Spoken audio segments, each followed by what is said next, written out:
Good morning, everyone. Before we start the webinar, I just want to make sure this is just a sound check to just make sure you can hear me clearly. Could you just use the questions window to just let me know if you can hear me clearly?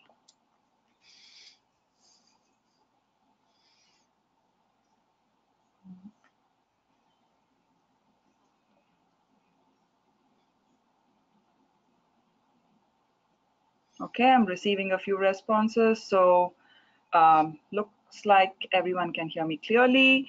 We're just going to wait for a few more minutes before starting the webinar. And I'm looking forward to this.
Okay, I think we should just get started now. Good morning, good afternoon, good evening, everyone.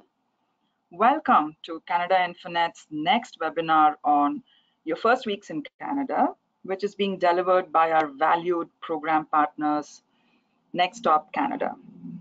My name is Sharvari Joyce, and I'm the manager of the Canada Infinite program at JVS Toronto.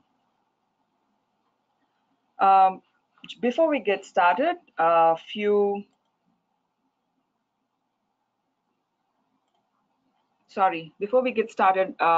housekeeping things. Webinar is being recorded. It's approximately an hour. All participant lines are muted.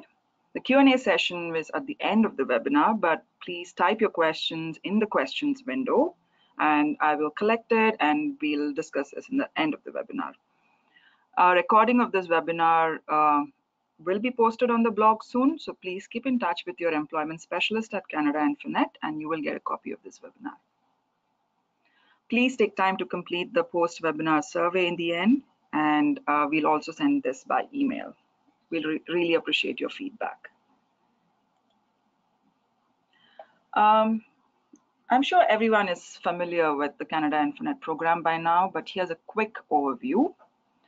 The Canada Infinite Pre-Arrival Employment Acceleration and Mentorship Program is a free 8-week program delivered by JVS Toronto with other industry partners. We've served over 4,500 English and French-speaking immigrating professionals since 2016. As soon as you register with the program, you are connected to an employment specialist who provides support using various employment services. And we have a great multilingual team. We speak various languages: Farsi, Chinese, Mandarin, Cantonese, Hindi. So it's a truly multicultural team that we have, and I'm really proud of that team. Some of the services that we offer are employment preparation and job search tools. You'll be connected to a qualified candidates, of course, connected to a Canadian mentor. We help you with resume and cover letter. You get information on Canadian workplace culture and expectations for your success at work. Several webinars, which are mostly employer driven, online job matching platform where you have access to job postings. And we have a new offering starting this year, and this is customer service and business writing, because soft skills are so important in the Canadian workplace. So we are soon launching the customer service one, where you will, at the end of this training, you will have a certificate as well. So any jobs, anyone in industries or occupations that is customer facing, please, if you're interested in this training, please get in touch with your employment specialist and they'll be able to help you with this. As Canada Infinite participants, I'm sure you are all at various stages of preparation to navigate the Canadian labor market. Reza Solis from NextStop is here today to provide information about other aspects of settlement that you will need from your initial days in Canada.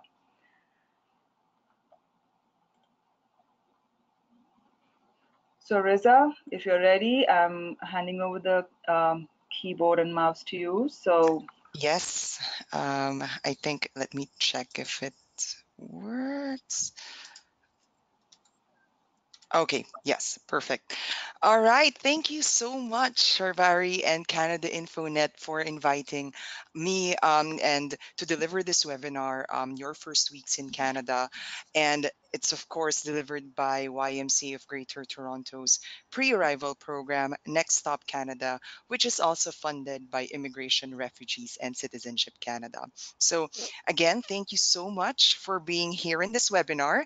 And good morning, good evening, or good afternoon, wherever in the world you are. Your presence here means that you're really taking initiative in preparing for your new life in Canada, which is great because we'll be talking a lot of information today about what are the first steps that you need to take once you arrive in this beautiful country. All right, so just to introduce myself, my name is Reza. I'm a certified information and referral specialist, and ever since I came to Canada and started working at the Y, I have been helping newcomers and future immigrants to have their settlement successful here in the country. And currently, I am the outreach coordinator for Next Stop Canada, and My experience as a newcomer when I arrived here was both exciting and challenging. I definitely um, had a lot of experiences and stressful moments, but really being alone in the country, because I immigrated alone, I really learned the value of keeping your head up, being positive in times of challenges, being open mindedness to change, and really persevere in times of tough times. So, again, when I joined the Y, it really became my personal and professional goal to really help newcomers and future immigrants to succeed in this country. All right, so let's go over the agenda items for today. In this webinar, we will focus on the following items. So, first, I will talk about the documents that you should apply for once you arrive in the country. Then we will look at the different housing options available for you and your family. We will then continue by learning how the public transportation system works in Canada. And we will also look at various ways to explore the city and where you can find services in the community. And last but not least, we will find out where to shop for basic needs and how to save money. All right. Okay, perfect. So let's start to look at some of the steps you have to take once you land in Canada. So when you arrive at the airport, you have to provide the confirmation of permanent residence document, or what we call the COPR or landing paper, to the immigration officer. Please make sure the officer signs and stamps this paper and gives it back to you. Unfortunately, we had cases in the past that for any reason the officer forgot to sign and stamp this paper, and this caused problems when the person tried to access government services because they were not able to prove that they are a landed immigrant. Also, it's very important to keep this document in a safe place.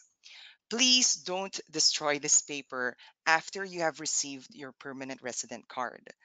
Again, unfortunately, we had several cases that newcomers thought that they would no longer need this paper after receiving their PR card. So they destroyed it or threw it out. In some cases, we had newcomers or clients before that they thought that this was a really important document that they have it laminated. So please don't do that, because once you laminate your landing paper, or COPR, it's not valid anymore. So again, this is considered a legal immigration document. So make sure to keep it in a safe place. So please keep in mind that if you lose this document, you will need to apply for a replacement, which means that you must pay the applicable fees and wait at least for 8 to 9 months to receive the new one. Keep in mind that you will need the confirmation of permanent residence paper in order to become a Canadian citizen, and also when you apply for your retirement benefits. So, after your landing paper or your COPR paper has been signed, the immigration officer will ask for your address in order to mail your PR card. For those who do not know, the permanent resident or PR card is an official document to prove that you are a permanent resident of Canada. You must carry it with you whenever you're traveling or re entering the country until you receive your Canadian citizenship. Once you receive your Canadian citizenship, you no longer need this card. Although you don't need the card, you will still need to keep the original COPR paper or landing paper. So it normally takes 6 to 8 weeks for you to receive the PR card from your landing day. So we know many of you will not have a permanent address once you land here. This is why the government has an option for you to provide one at a later date. So you can do this online. So I'd like to remind everyone that there's a handouts attached to this webinar. There's a lot of resources, including the online link on where you can change your mailing address. However, keep in mind that you must submit your address within 180 days from your arrival day. If not, you have to reapply for your PR card and pay the application fee, and again wait additional time to receive it. So, next, you should visit a Service Canada office to apply for a social insurance number, also known as your SIN. So basically, the SIN is a 9-digit unique identification number which allows you to work in Canada and to apply for government programs and benefits. So, depending on your landing time and the city you land in, you may have the option to apply for your social insurance number when you arrive at the airport. However, if for any reason you cannot do this, go to any Service Canada office and apply for the SIN as soon as you can. So, this is actually the very first document that you need to apply for once you land in Canada. So please keep in mind that your social insurance number is confidential and it is your responsibility to protect this number from any inappropriate use, fraud, or theft. So the SIN is not an identification card. And you should only provide your SIN when it is required. I was actually told before that if possible, try to remember your social insurance number. I mean, try to memorize it. Or what I do is actually just save it in my phone. um and yeah, in case so because it's a piece of paper, it's not a card, your social insurance number. So make sure to, again, keep it in a safe place along with your landing paper, and not bring it everywhere with you. So if you can memorize your SIN, that would be ideal. So, again, the SIN is not an ID, and you can only provide your SIN when it is required. So, for example, you have to provide it to your employer when you're starting your job already. If you would like to join an employment program funded by the government, when you're doing your income tax, and some banks may ask you to provide this number when you're opening a bank account. However, most of the time it's optional and you can refuse to do so because there's a lot of different ways you can show your identification, which we will discuss on the next slide. Um, okay, perfect. So next is applying for your health card. So as you may or may not know, for the most part, the healthcare system in Canada is free for residents. So in order to use these services, you need to apply for your health plan.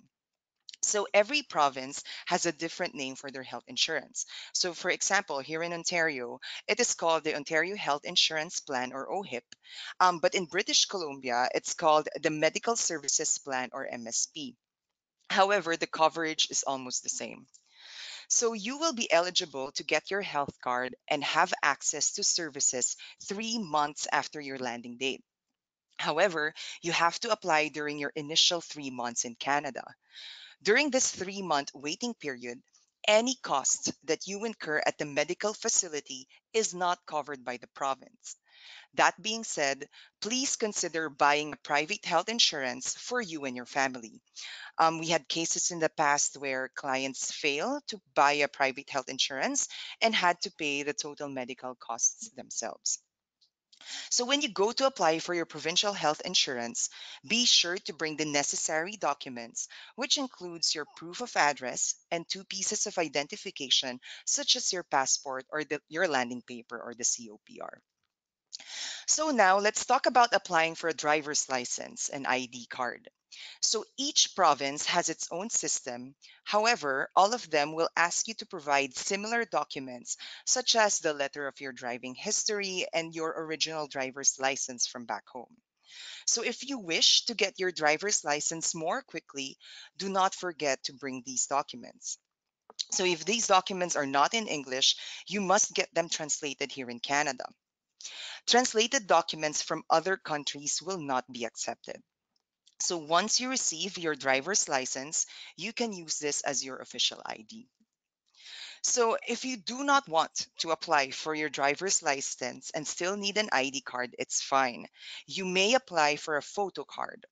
So now you may think that the PR card is good enough for identification purposes. However, this is not safe as it may get lost or stolen.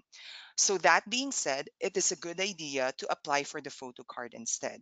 So just like the SIN, it's actually a bad idea to just show your PR card and make use of it as your identification. So again, the photo card is available in every province, except as far as I know, Quebec. So all of the province, this is you can apply at any service um, center funded by on the province. So, for example, Service Ontario or Service New Brunswick, and you'll be able to apply for your photo ID. So, last but not least, you may want to open a bank account to secure your funds. So, when choosing a bank, please make sure to do your research and choose the bank that fits your needs. So, most of the banks in Canada offer promotional packages for newcomers where you do not have to pay additional fees for a certain period of time. So, for example, you don't have to pay for banking fees for 6 months or even a year. So, please make sure to ask the bank about the packages they offer to newcomers. Be sure to have the proper identification and documents because they will ask for it. So, in at NextStop Canada, we actually have a whole separate webinar just for banking and finance. So, I'll let you know more about the services we offer by the end of the presentation. All right. So after you have applied for your important documents, we highly, highly encourage you to visit a settlement agency close to where you live. These are nonprofit organizations funded by either the provincial or federal governments or both, whose services are free to you as a permanent resident. These organizations offer excellent resources, information, and advice on living in Canada. They also have settlement workers who can provide you with help to meet settlement needs, such as one on one counseling support by giving you information and referral on settlement services. Let's say if you need information when it comes to childcare, trainings, educations. They can also help you with your income tax preparation and form filling of any government forms or benefits. They can offer translation and interpretation services for free and provide you with basic employment counseling and resume editing and even interview preparations.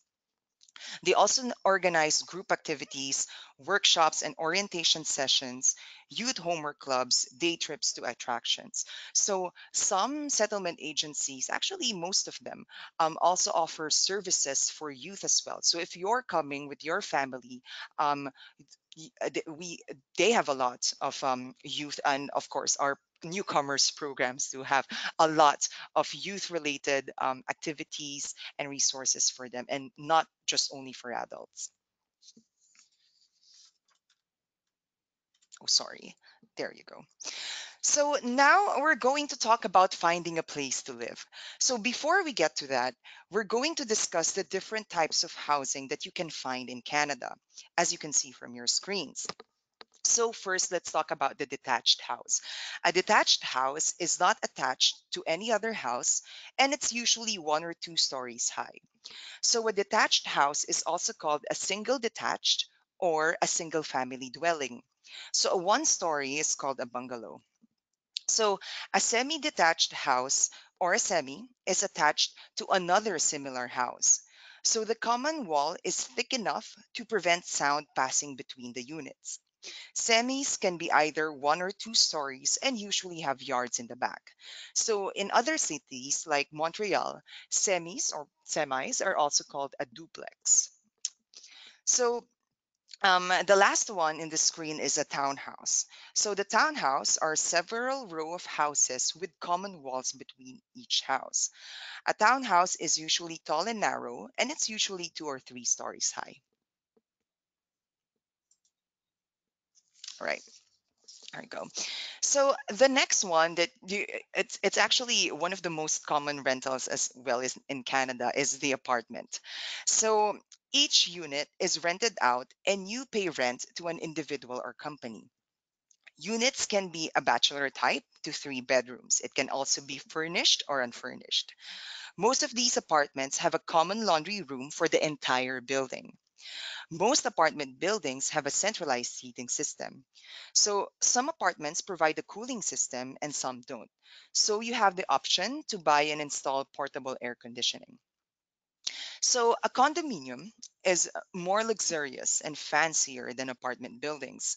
So each unit belongs to a private owner, and usually laundry and dishwasher facilities are found inside the unit. So they also provide a cooling and heating system. So there's usually a gym and recreation facility found in a condominium.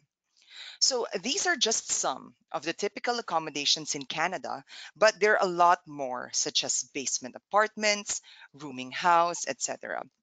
So if you check your handouts right now, there's a very good resource about different types of housing, your rights as a tenant, and it's called the Canada Mortgage and Housing Corporation.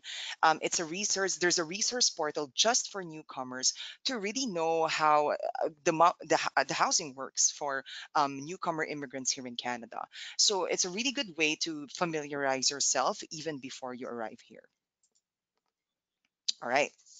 So now let's go over the different factors to consider when choosing a place to live. So first is the price of rent. How much can you afford to pay for rent? So to answer this question, you have to consider your employment situation and your savings. So let's say you couldn't find a job for the first 6 months to a year. What would be your available budget to cover the cost of your rent? Please don't take the risk of assuming that you'll find a job as soon as you arrive here and making a decision based on that. We had several cases that the client assumed that he'll find a job within the first 3 months after landing, and he already budgeted his cost of living and rental expenses based on that assumption. Unfortunately, he wasn't able to find a job in the timeline that he stated and caused him a lot of financial difficulties. So please make a decision that has less risk for you. Based from our conversations with our clients, previous clients, it's safe to prepare a budget to cover the rent for 8 months to a year. So next factor to consider is employment. You have to consider how far is your house to where you work and how long it will take you to get there each morning. So, for example, if you found a job in downtown Toronto and rent a place in Richmond Hill, an area located north of Toronto, you have to travel more than 2 hours going there and another 2 hours going back. So another thing to consider is the rush hour, which can also affect your travel time going to work. And in addition to the rush hour, um, the the what do you call this, the public transit system is not perfect here, sometimes, or I can say, there are times that the subway system is not working, or it's stuck in one station and it can cause delays in your travel time. So you all of these things you have to consider also when choosing a place to live. So, for many newcomers that don't have a job before arriving here, we recommend to find a place in the middle of the city so that it's more accessible to different establishments. So, next factor is community and public services. It's definitely good to consider the distance to major establishments such as shopping malls, grocery stores, doctors, community centers, libraries, and other services that provide basic needs. So, another important factor is transportation. Please make sure to rent a place that is easily accessible to public transportation services within a reasonable distance and cost of fares. We had a case that the client found the house online before landing here. So the place had a beautiful lake view and an affordable price, and it was located outside the city. However, when he started his new job, he found out that he had to take two different public transit systems to go to his workplace. It took him almost 3 hours every day to get to work. And on top of that, he had to pay $400 monthly for transportation since he's paying for two separate public transit costs. Unfortunately, he couldn't cancel the rental housing because he signed a contract to rent the place for a year. So please make sure to do your research and consider transportation as one of the factors in choosing a place to live. So another factor to consider is the distance to the school, especially if you're immigrating here with your children. Here in Canada, attendance in public schools is determined by your home address.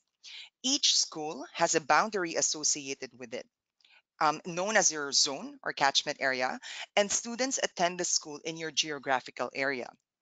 If you prefer to send your child to a specific school, you can consider the distance to the school as one of the factors in looking for a place to live. So, next is place of worship. For some people, religion is really a big part of their lives, and it's important for them to be near at their particular place of worship. So, last but not least is the cultural neighborhood. I really personally know some people who prefer their accommodation close to their ethnic community and accessible to shops and restaurants offered by their community members. So um, there's a lot of questions with regards to what is the cost of living in Canada and deciding which city or town or even province to settle in.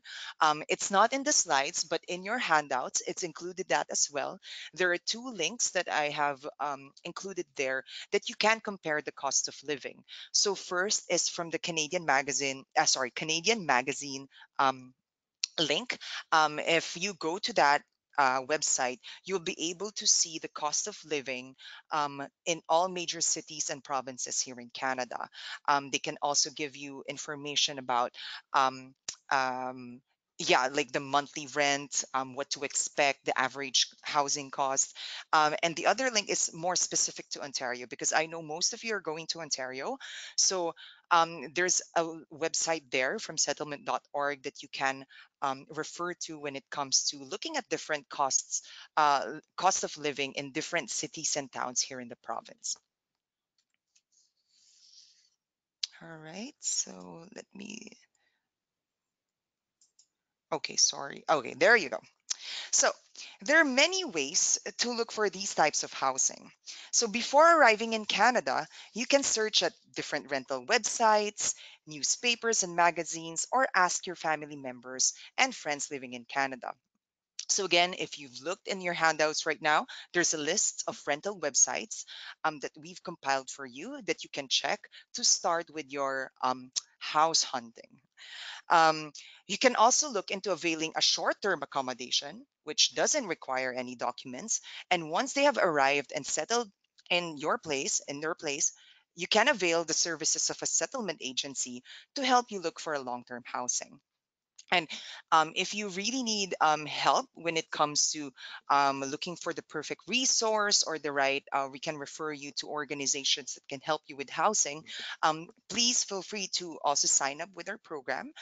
We have a live chat service where you can really ask questions and get answers in real time. So again, I'll promote our services later so we can help you personally with regards to settlement and housing.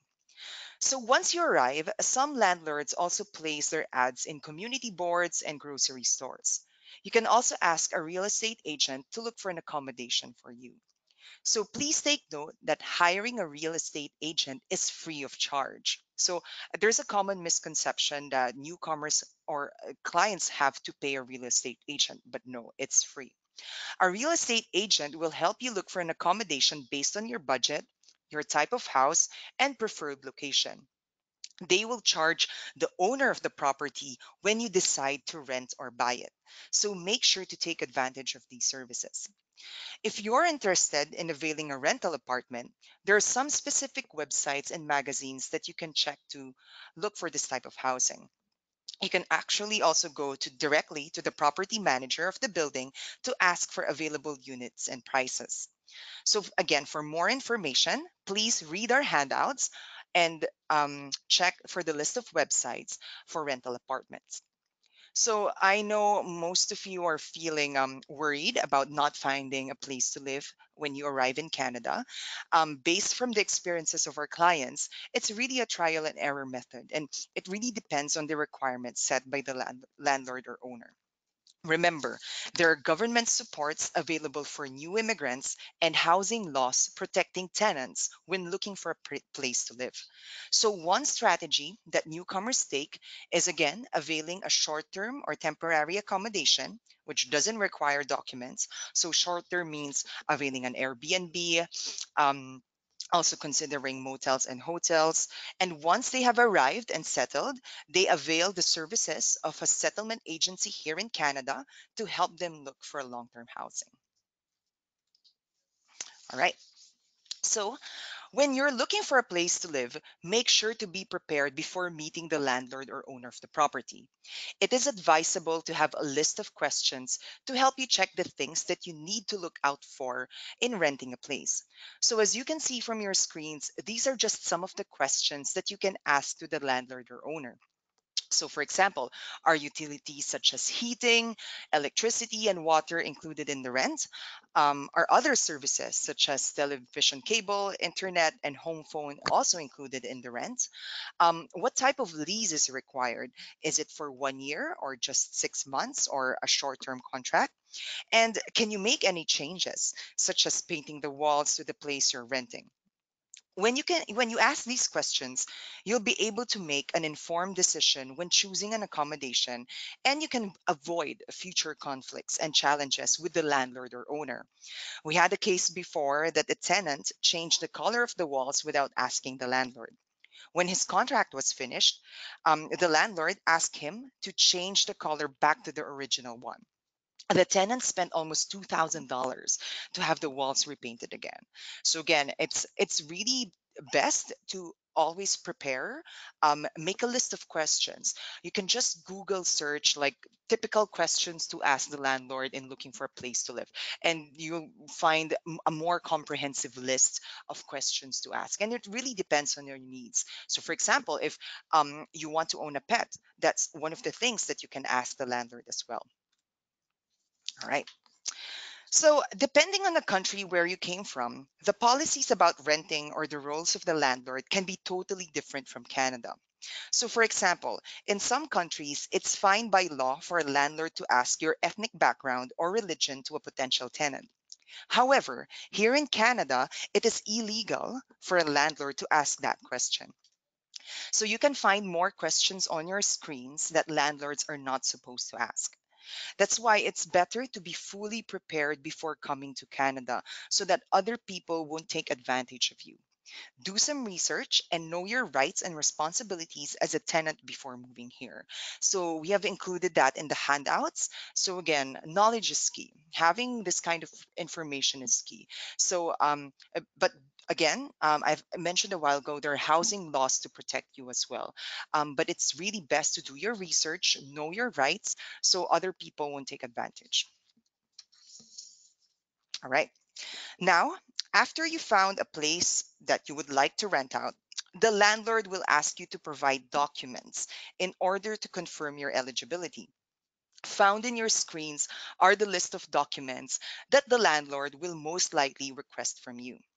So, first is your general information about your current residence and your job, a reference letter from your employer that shows your annual income. So, if you're working, you may need to get a letter of employment that includes your annual income from your employer, a guarantor or co-signer application you must complete.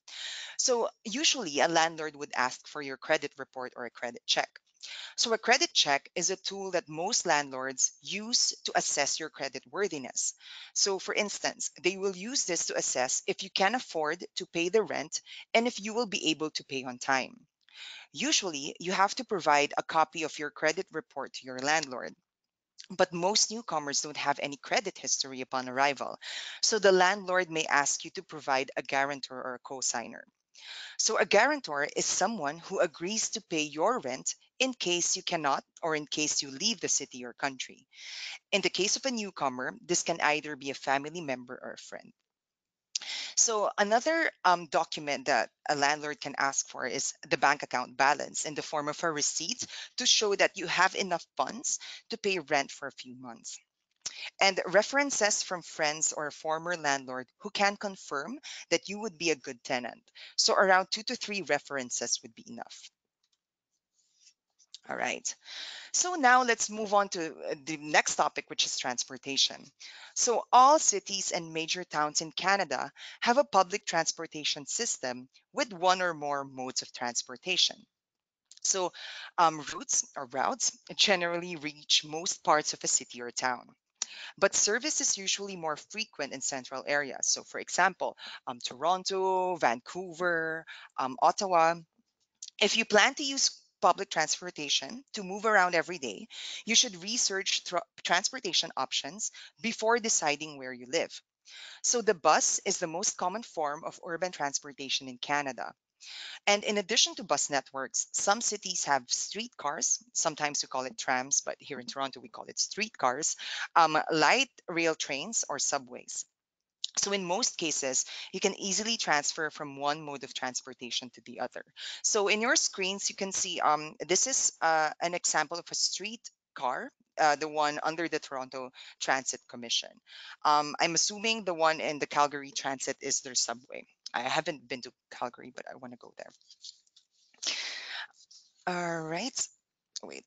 Um, Let me. Okay. Perfect. So, I know most of you are heading in Ontario in Toronto. So, and if you're going here in Toronto, you will have access to different transportation systems in the Greater Toronto area. Each region has its own transportation system. So we will explore these regions and the transit system. So you should be familiar. Sorry. So you are familiarized, and have a better idea on what to expect. So you will also get a better understanding about the distances between cities, so you can plan your commute accordingly. So these are just some of the public transportation service providers in the GTA, and each service provider is dedicated to serve a specific area or region in the Greater Toronto area.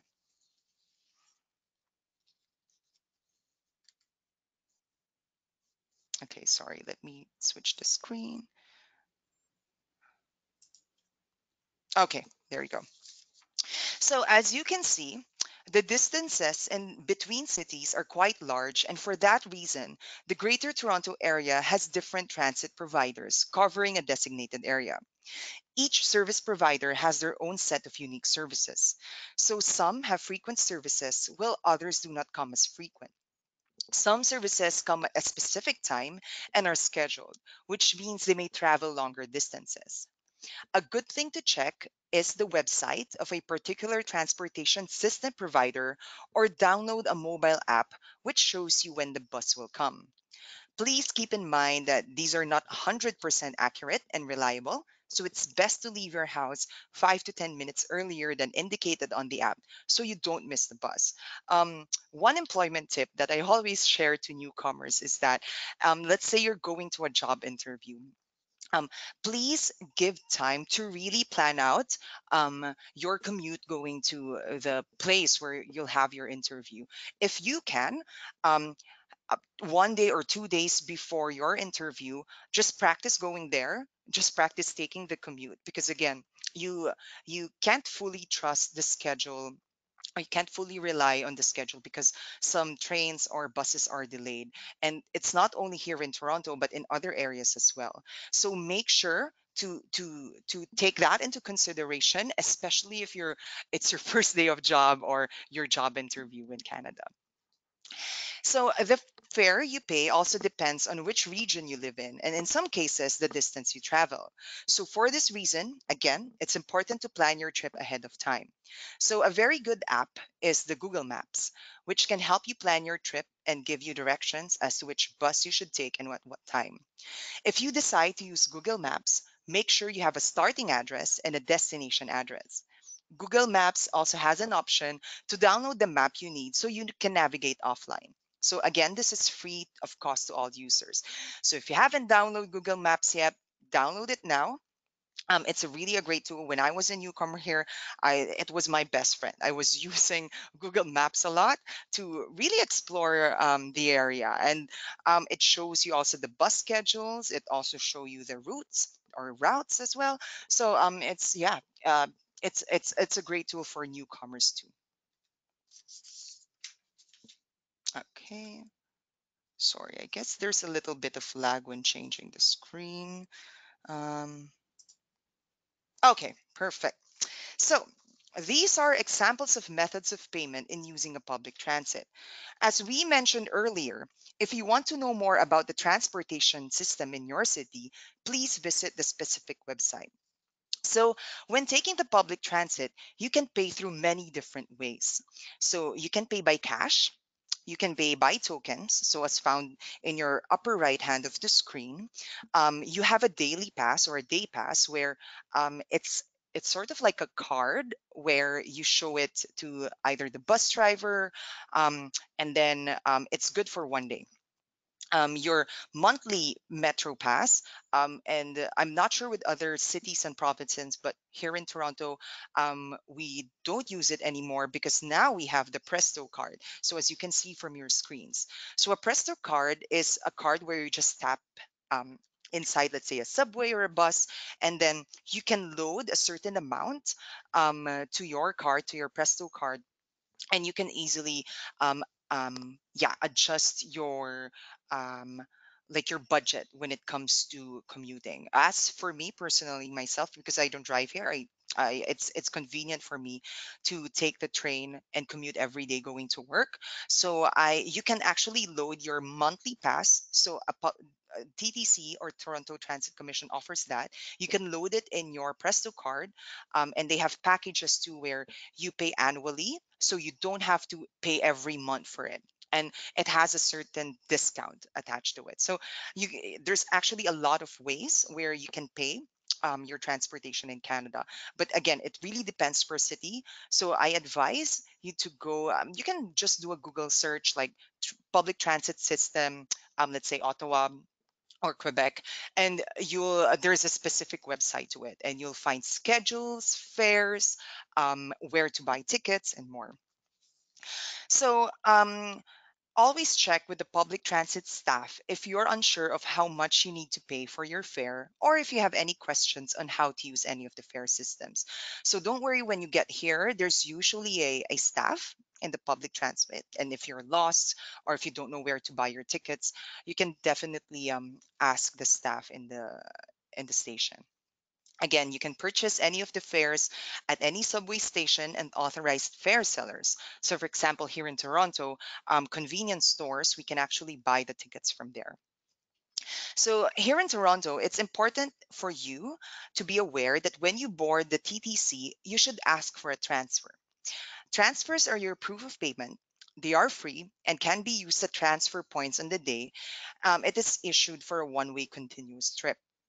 So those who have the Presto or pass holders don't need a transfer because passes provide you with unlimited traveling, depending on which pass, of course, you purchase.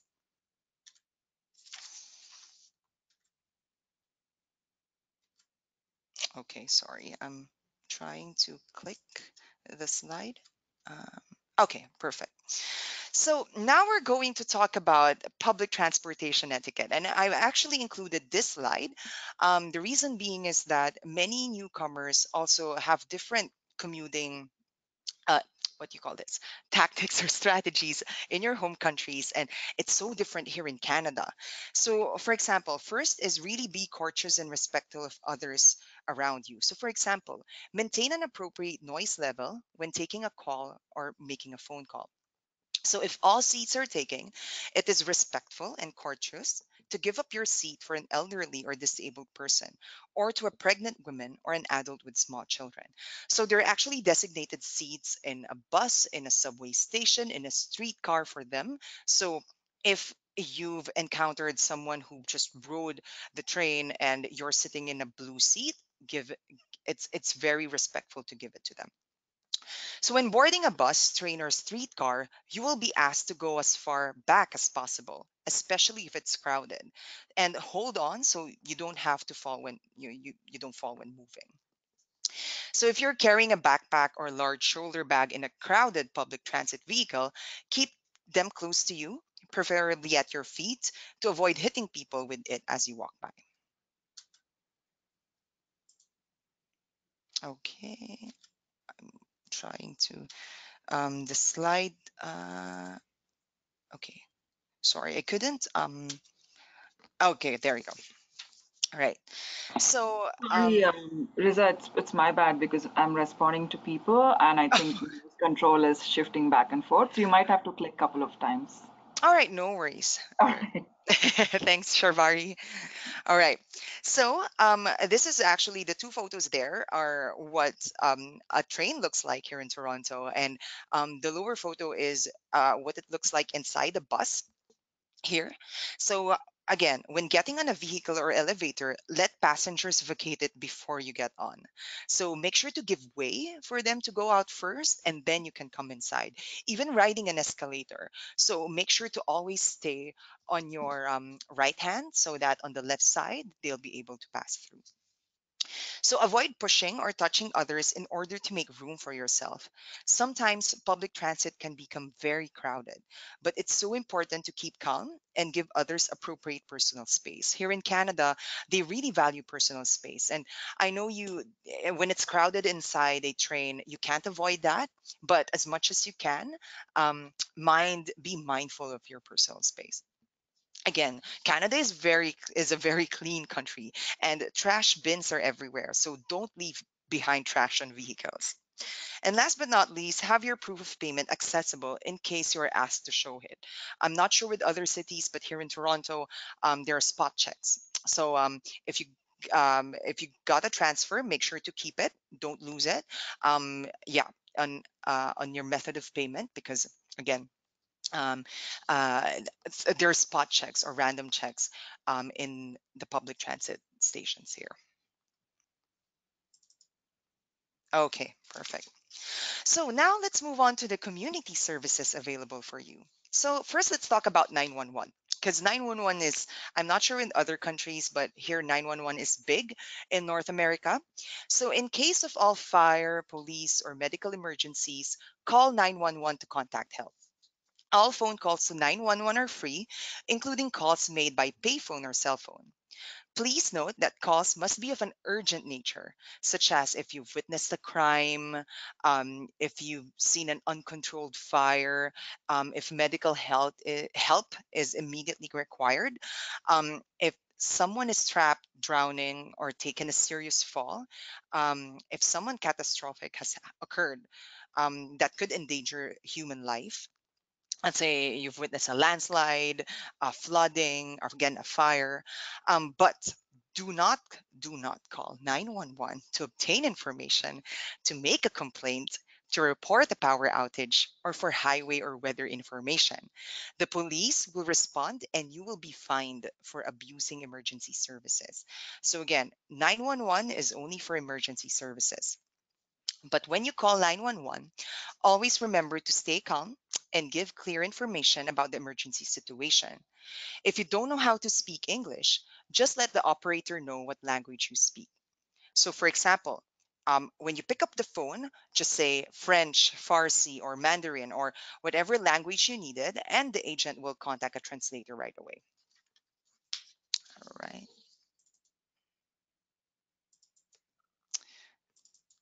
Okay, sorry, I'm just clicking the slides. Okay, oh, sorry, I missed it. Okay, there you go. So let's say you need to get information about a particular government service, an address of an organization, or you need help with employment or other non emergency situations. There are contact numbers and establishments that you can connect with. So, first is 211. So 211 is a helpline and website that provides information on and referrals to a province's community, social, health related, and government services.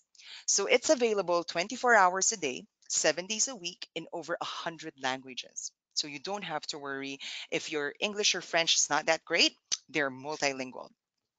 All provinces in Canada has a 211 website and helpline, except Newfoundland and Labrador, which they are currently building. So for a list of 211 websites all over Canada, please check your handouts.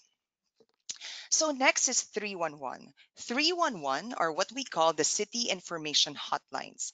So and you can call them and sometimes it's even a website. It's in the city website, and you can get information about city and municipal programs and services, such as garbage collection, snow removal, and transit.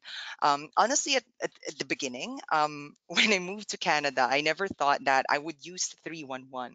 But again, garbage here is collected regularly, and even they have very strict rules when it comes to disposing trash. So all of the information about it is in 311. And for those of you who haven't experienced winter here yet, the 311 is actually a great information tool where you can find if there are if classes are canceled, if there's obstruction of snow in a highway. So it's a really good tool as well. So you'll find that you'll be using a lot of these services more often. So next is Canada 411. So it's a website where you can Sorry, search. Riza, Oh just yeah, a quick note. If we of could course. just wrap up in the next couple of minutes, that'll be great. We'll take a few questions after that, if you don't mind. Okay, sure, sure. After this one. Sure, yeah. Uh, yeah, okay. So yeah. So after this one, we'll take a couple of questions, right? Yeah, maybe you can do, I think, did you have something, some information on the health card? And maybe after that we can wrap up. Okay, sure. All right, Sure. perfect. Thank you. So 411 is a website where you can search for a person or a business such as a restaurant, a church, a convenience store. But again, 411 is not for free. So it is free to search online. So make sure to visit the website. So, public libraries, on the other hand, it's one of my favorite places to go to in Canada because they offer a wide range of resources such as books, DVDs, videos, magazines, laptops, and more, and even free internet access. So, they also offer a lot of free activities, programs, and even offer newcomer programs. And it's very easy to apply for a public library card. Just visit there, bring your passport, and they'll be able to give you your card. So in the screens, that is actually one of the biggest libraries here in Toronto, which is great. I love the library there.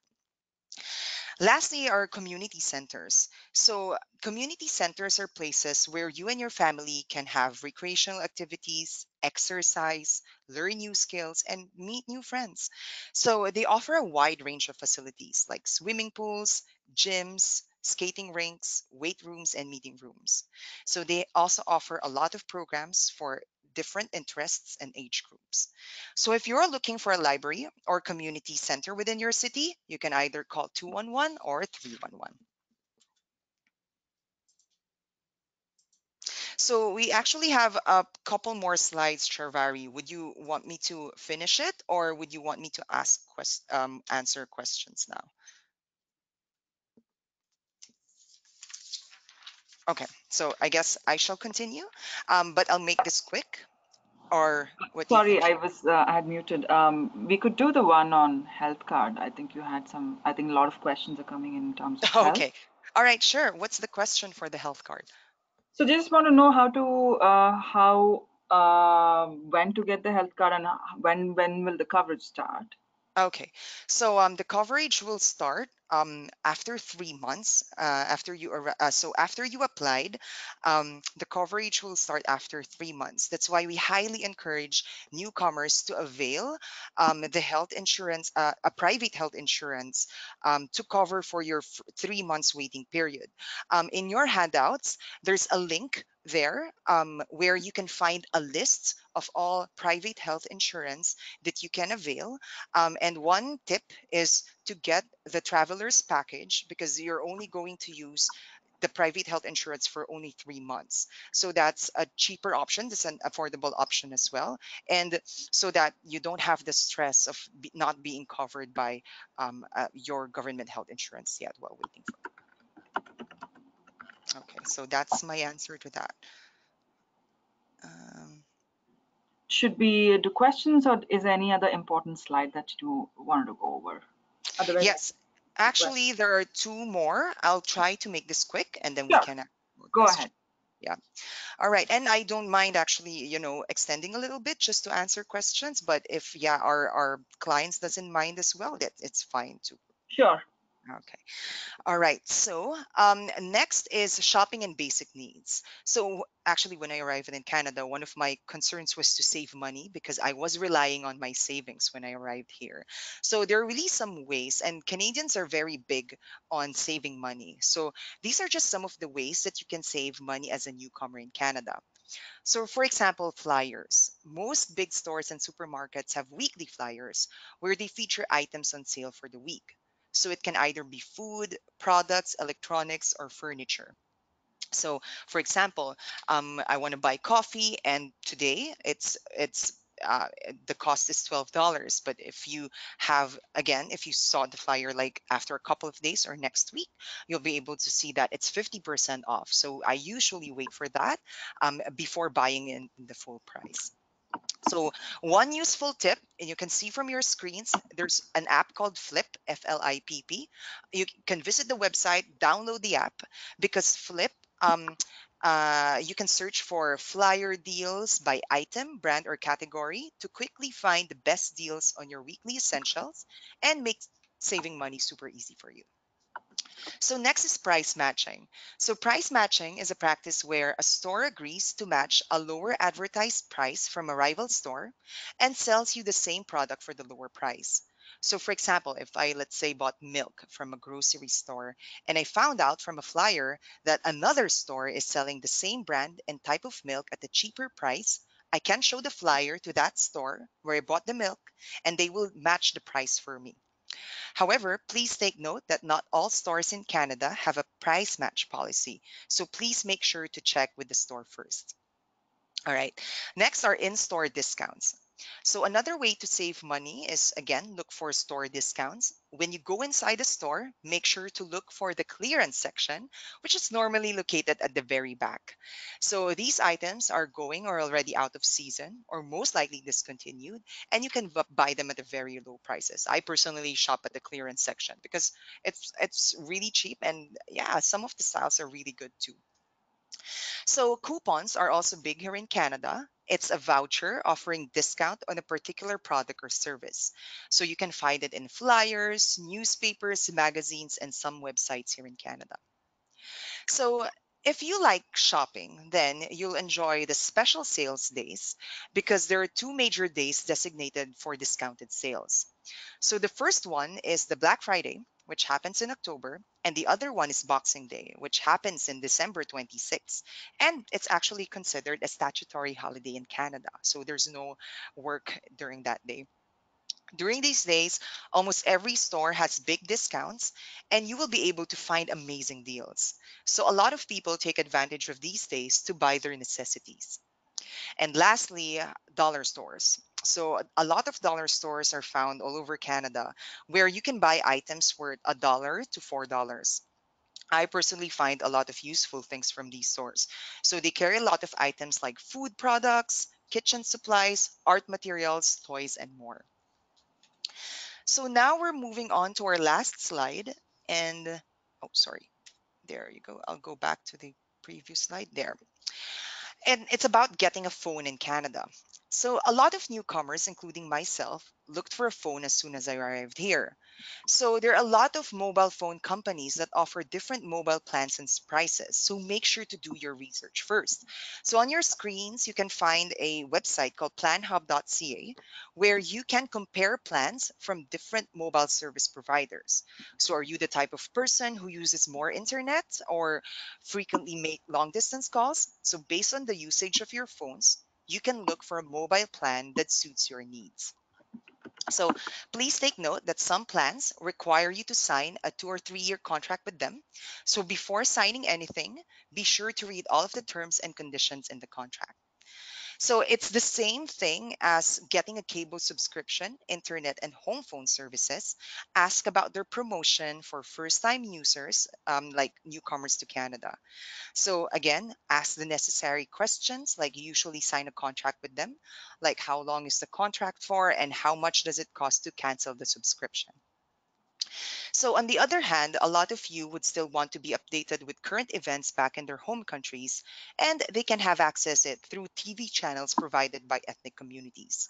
So, make sure to ask your TV service provider about the list of channels available in your cable subscription. So you can also check newspapers and magazines by your specific ethnic community at the public library, newspaper stands outside public transit stations, local ethnic stores, and restaurants. And again, most of these newspapers and magazines are for free. So remember, there are a lot of different ways to keep in touch with your culture, language, and traditions in this beautiful country. So that's the end of my presentation. My apologies. It really took 1 hour for the for the presentation to end. But I am now open to questions and answers. So for questions, so please feel free to ask. Great. Thank you so much, Reza. That was packed with a lot of useful information. It And I'm is. sure Thank people you. would want to review it to kind of fully absorb to fully absorb what you have shared today. Um, Mm-hmm. so I don't want to hold everyone for too long, but I let's just do a few questions for Of sure. course. Um, so one of the questions, and this is again very frequently asked, is about the very few, like the first initial days. If people are looking for space, can they look through Airbnb? And if so, I mean, how do they know which area or location to choose? Okay. Like what is safe, basically? Yes, that's a good question. When it comes to short-term accommodations, Airbnb is usually, yeah, the first option that our clients or newcomers look into to look for a place to live.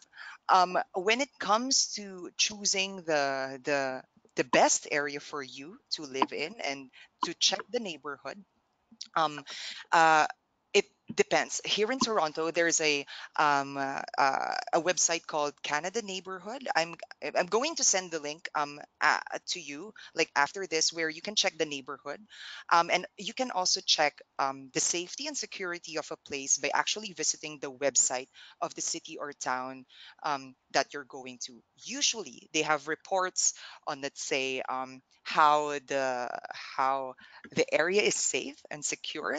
They have crime reports if you want to see if the place is safe or not. So you can usually find that in the website, official website of the city or town. Great, thank you.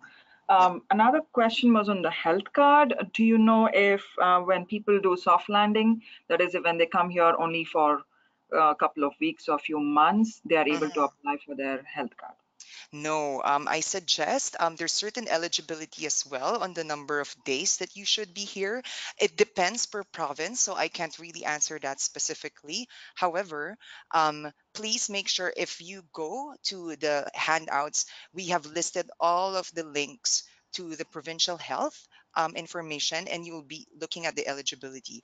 I highly suggest if you're only do a soft landing for 2 weeks, just make sure to to apply for your health card once you decided to really settle here long term as well, to avoid any conflicts or problems when it comes to applying for your documents. Okay, great. Um, Another question is on the photo card. Is it necessary to have a photo card for children? Oh, good question. um it's I think I would just, and this is from my experience, I don't think so for the children. Again, I am not sure as well with regards to the minimum age of getting the photo card. You can check. I think it's in your handouts, also the links and where you can apply for your photo card. So you can definitely do that, but it's not necessary. Okay, just to be clear, it's not necessary to get a photo card for your children. It's not required, I mean to. Yeah. Okay, great. Another question was, again, this is one of those frequently asked questions. What is the best mode to carry cash when they're arriving in Canada? Okay. So when you're arriving in Canada, as long as you because a lot of there's no best way to really carry your cash here, as long as you follow what's in the government of Canada website on how you can carry of cash and show the proof of funds. So for example, it can be cash, it can be in a form of stocks, bonds, it can be a bank draft check, and you can even do a transfer of funds from your bank to a Canadian bank here. So there's a lot of different ways, but as long as you follow, it's actually in the Canada Border Security Agency website, then it's all good. Yeah, you'll be able to bring your cash here legally. Okay. Yeah, so in the same lines, I think somebody was asking about IRCC ask for proof of funds, right? And Right. so they just want to know to sustain themselves, how much is a good amount? Like, what is a good amount to maybe arrive in a city like Saskatoon? Ooh, that's a difficult It question doesn't to have to answer. be specific, but in Yeah, general, I think true. I you Yeah, need to sustain yourself for what, 4 true. months, 6 months? Okay, so the answer for that I've mentioned a while ago, when it in the experiences of our clients, it's better to prepare your funds, including the cost of your rent and how much the budget is, for 8 months to a year. The reason being is that I've mentioned a while ago that you cannot just rely on having that assumption that you'll get a job in like 2 months or 3 months. So it's better to really prepare for the long term. And again, as a Next Stop Canada representative, I cannot say like really an exact, but based from experiences of our newcomers and clients, they have prepared 8 months to 1 year. So that's it. Great. So this would be the last question, and we'll wrap up after that. Of And course. this is another frequently asked question for provincial nominations. Mhm. If there's a lack of jobs, they want to know how long before they can move out of the province. So usually from what I know, it's 2 years. Okay. But however, please check with the immigration or provincial immigration stream that you applied for. So one tip would be really going to if you have already your confirmation of permanent residence or landing paper, you'll be able to see in the conditions part at the lower half of your paper, um, if you are required to stay in the province and how many years. So that actually happens, again, when you're a provincial nominee. So make sure to check. But I know in general it's 2 years. Okay, awesome. Hmm. Thank you so much. And I would suggest everyone that I know there's a lot of questions when it comes to settlement. Yes. And Oh, sorry. please Mhm. feel free to register with NextStop Canada. And they're there to help you with more of these settlement related questions. Here's the website. And with that, thank you so much, Riza. This was Ah, very, very useful. And it yes. was, as usual, a lot of fun doing the webinar with you. And Yes. yeah, thank you everyone for joining us today. Hope Yeah. you found this very useful. And please make sure you complete the survey after this webinar. Thank you Yeah. so much. Thank Yeah, you, everyone. And yeah, all the best with your preparation. And thank you, Sharvari, for inviting me. most welcome. Thank you and Okay, goodbye. bye, everyone. Bye.